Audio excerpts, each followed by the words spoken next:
Okay guys, this is discussion 1-2. It's a review of gas behavior and solutions. So we're going to go through this. I think the gas behavior you'll probably be pretty comfortable with. You may have some questions on solutions and molarity, but feel free to bring those to class and we can go through whatever you like. Okay, basic gas law relationships. Pressure and volume. As the volume increases, the pressure decreases. You can also think about it in the opposite way. If you take a balloon and squeeze the balloon, the pressure will increase, and if you squeeze it enough, the pressure will become so great that the balloon will break.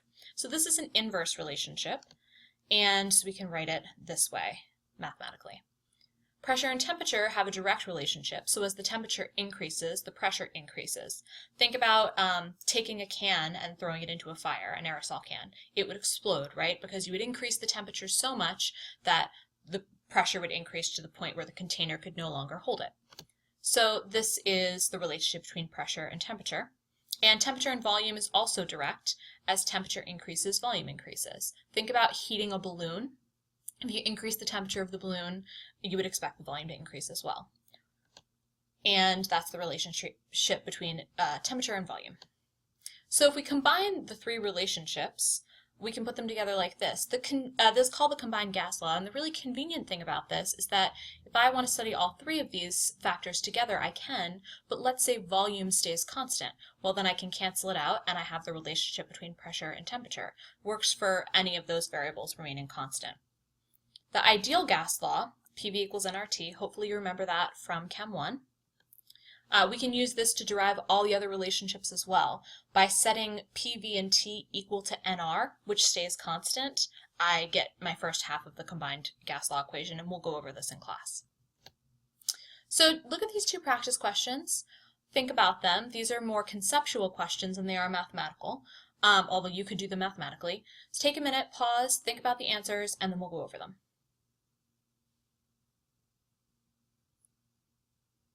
Okay. If you double the temperature, the Kelvin temperature, you would expect that what would happen to the pressure? It should double, right? Because pressure and temperature have a direct relationship. If I triple the temperature and the volume of a gas, what is the effect on pressure? Well, there would actually be no effect because the increase in volume and the increase in temperature would cancel each other out, since temperature has a direct relationship with pressure and volume is inverse. Okay, now, hopefully you remember molar volume from Chem 1. We talked a lot about STP, which is standard temperature and pressure. So STP is standard temperature and pressure, and the standard temperature is 273 Kelvin. The standard pressure is 100 kilopascals. Now, this is actually a little bit different than what you learned in Chem 1. In Chem 1, you learned that it was 101.3, and that's actually technically slightly more correct. But people have started to use 100 kilopascals because it's more of a round number and it's close enough to 1 atmosphere. But this is going to change something else important that you learned. So at STP, what is true of gases is that 1 mole of gas occupies 22.7 liters. Now in Chem 1, you learned 22.4, but because of the slight change in the value for pressure, it's going to be just a little bit different, okay? This value is actually given in the data booklet, so it's not something you need to be too worried about. And here's the mathematical proof of why that's true. Okay, so let's look at an example of how we can use these molar volume relationships to solve problems. Now these are fake gases. We're going to assume they're all gases. It says 2 liters or decimeters cubed of gas A is reacted with excess gas B at STP. One important note on units. Hopefully you've noticed that we're using decimeter cubed. That's the same as a liter, but that's closer to the SI unit, which is meters cubed. Okay, so we know that this is at STP, so we know that there are 22.7 decimeters cubed per mole. So we could do it this way. We could convert decimeters cubed of A to moles of A, use the mole ratio to get moles of C, and then convert back to decimeters cubed of C. Okay, but one thing you hopefully notice is that that 22.7 cancels out, right? Because we're saying that the mole ratio is also a volume ratio, because they're directly related, we can just shorten it. Okay, we can go straight from liters of one to liters of another. Okay, so again, that's because moles and volume are directly related. The mole ratio is also a volume ratio. Okay, now we don't often have STP conditions, but that trick of using the mole ratio as a volume ratio will work in any case as long as the pressure and temperature remain constant throughout the reaction. Okay, so it doesn't actually have to be STP for you to use the mole ratio as a volume ratio. Okay, so try this next problem. A 400 centimeter cubed sample of hydrogen gas is reacted with excess oxygen gas to produce water vapor. Now, centimeters cubed, that's the same as a milliliter. So a 400 centimeter cubed sample would be the same as a 0.4 decimeter cubed sample. And we want to find out what the volume of water vapor formed is. Now you want to first write a balanced equation for the reaction of hydrogen and oxygen to produce water vapor. Okay, so try this problem, pause this, and then resume when you're ready to see the answer. Okay, hopefully you came up with this for your balanced equation. Don't forget that oxygen, like hydrogen, is a diatomic molecule, so it's O2, not O.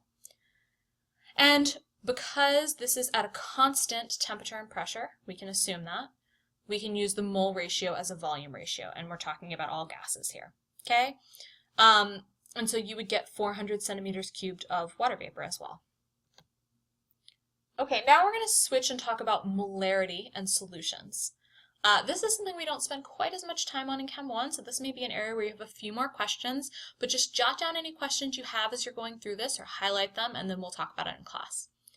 So molarity is a measure of concentration. In Chem 1, we represented this with just a capital M for the unit. The proper unit is really moles times decimeters to the -3. So that means moles divided by decimeters cubed. So that means moles per liter. Okay? So if I were to tell you that I had a 5 mole per decimeter cubed solution of HCl, that would be the same in a lot of American textbooks. You'll see it written as 5 capital M or 5 molar HCl. And that's the same thing as saying there's 5 moles of HCl per 1 decimeter cubed of solution. Now, a common problem you see with molarity is a dilution problem. And for dilutions, we use this formula. The molarity of the concentrated solution times the volume of the concentrated solution equals the molarity of the dilute solution times the volume of the dilute solution. So why is this true? Why can we take something a little more complex and put it into such a simple expression? So when I dilute something, that means I'm adding water. I'm not actually changing the number of moles, right? If I have concentrated acid and I add some water to it, I haven't added or taken away any acid, right? Since molarity times volume equals the number of moles, basically what I'm saying is the original moles equal the final moles. Okay, so try this problem. It's asking how you'd prepare a 400 milliliters of a sodium chloride solution with a concentration of 0.2 moles per decimeter to the -3. Okay? So take a minute and think about this problem, see if you can solve it, and then we'll go over it. Okay, now we know that molarity is moles per decimeter cubed. Okay? So we were given milliliters, and that's the same thing as liters, the same thing as decimeter cubed. So if I start with 0.4 liters or decimeters cubed, I can actually use molarity as a conversion factor to go from decimeters cubed to moles. And then I can convert from moles to grams, just like I did all through Chem 1 and in the last topic. So I get 4.68 grams of sodium chloride. However, it's important to note here that that's actually not what the question asked. It asked, how would you prepare 400 milliliters? So the first step is figuring out how many grams you would need, but then I need to actually describe how I would make the solution. So I'd measure out 4.68 grams of sodium chloride. I'd add it to a small amount of water in a 400 centimeter cubed volumetric flask and dissolve, and then I would dilute to the mark. Now, a volumetric flask is a very precise, calibrated piece of glassware that we don't use in Chem 1 very much, but it's a lot more precise than using a graduated cylinder. And they come in specific sizes, and they just have one mark that's that exact size. Important thing here, though, is that the math alone doesn't answer the question. You could have also answered this by talking about using a graduated cylinder, but you would need to actually talk about the lab procedures. Okay, try this next problem. This is sort of a problem that requires you to think conceptually about molarity. So pause this and then resume when you're ready to see the answer.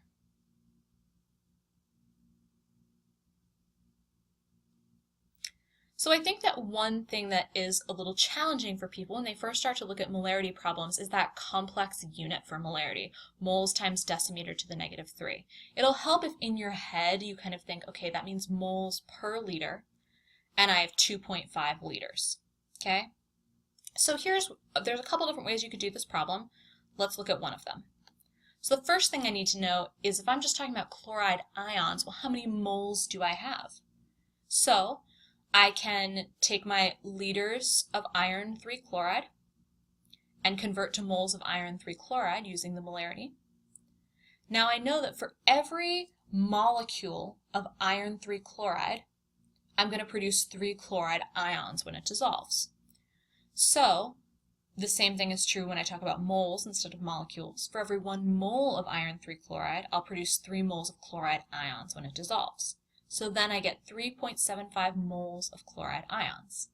Since I want the molarity, I then need to divide by the volume again to get the molarity of 1.5. Another way to think about this that's a lot shorter is say, okay, if I know the concentration of iron chloride, and I know that for every 1 iron chloride, I produce 3 chloride ions, well, the concentration of chloride ions must be 3 times greater. So I can just say the original concentration times 3.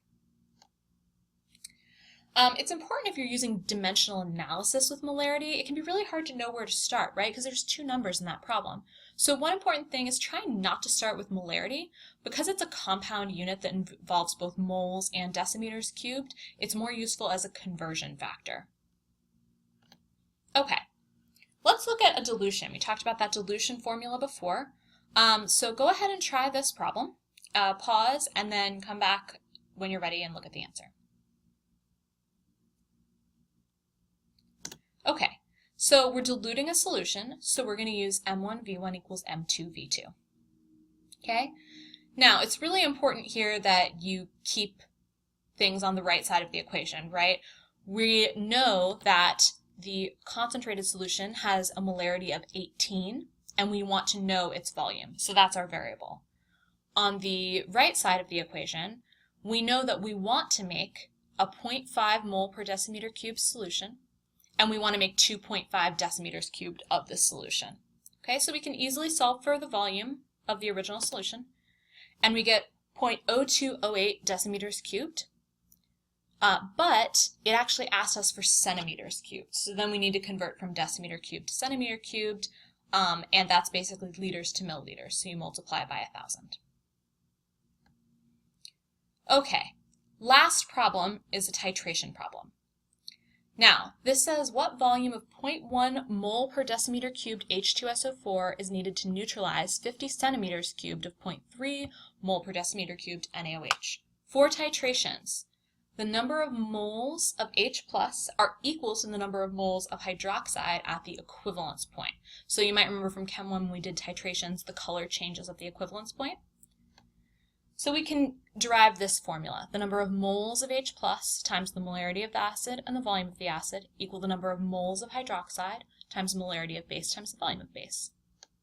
So H2SO4 has 2 moles of H plus and NaOH has 1 mole of hydroxide. So this is what we would get. 2 times 0.1 times the volume of the acid equals 1 times 0.3 times 0.05. So the volume of the acid we would get is 0.075 decimeters cubed or 75 centimeters cubed of H2SO4. Okay, that's it. Bring your questions to class tomorrow and we will go over them.